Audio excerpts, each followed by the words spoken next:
Em đều thế. Nó biết là đùa đấy nhá.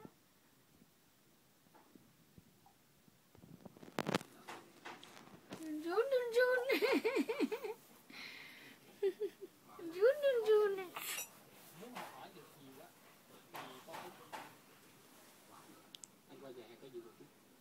Anh đi liền bây giờ hả? Ôi, cái thằng cục đầu.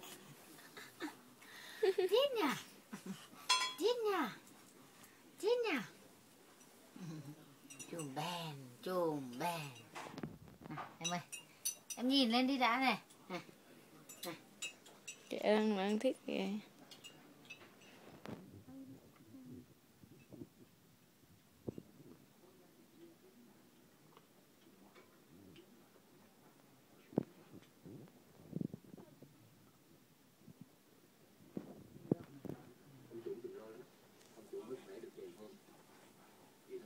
Rồi cũng sẽ có cách giải quyết được.